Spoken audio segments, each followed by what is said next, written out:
June 1వ తేదీ నుంచి ప్రారంభం కానున్న టీ20 వరల్డ్ కప్ లో భాగమయ్యే ఆయా దేశాలు తమ జట్లను మే 1వ తేదీలోపు ప్రకటించాలి అని ఐసీసీ పేర్కొంది. దీంతో భారత సెలెక్టర్లు ఈ నెలాఖరులోగా జట్టుని ప్రకటించేందుకు సిద్ధమవుతున్నారు.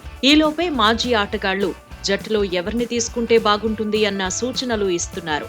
అలాగే తమ అంచనాలతో కూడిన జట్లను కూడా ప్రకటిస్తున్నారు. ఇప్పటికే ఇర్ఫాన్ పఠాన్ తో పాటు పలువురు మాజీలు టీ20 వరల్డ్ కప్ లో భాగమయ్యే జట్టును అంచనా వేశారు. తాజాగా ఈ జాబితాలో అంబటి రాయుడు చేరిపోయాడు. టీ20 వరల్డ్ కప్ లో 15 మందితో కూడిన తన జట్టును అనౌన్స్ చేశాడు. అయితే ఇందులో అతను 3 స్టార్ ఆటగాళ్లకు చోటివ్వలేదు. వాళ్లే హార్దిక్ పాండ్యా, రిషబ్ పంత్, కేఎల్ రాహుల్. పాండ్యా స్థానంలో రియాన్ పరాగ్ కు అతడు చోటిచ్చాడు. అలాగే వికెట్ కీపర్ కోటాలో దినేష్ కార్తిక్ కి చోటిచ్చాడు. ఈ సీజన్ లో కెప్టెన్ గా, ఆటగాడిగా అద్భుతంగా రాణిస్తున్న సంజు శాంసన్ ని సైతం రాయుడు పక్కన పెట్టేశాడు. ఫినిషర్ గా డీకే అద్భుతంగా ఆడుతూ ఉండడంతో అతనికే తన జట్టులో అవకాశం ఇచ్చాడు.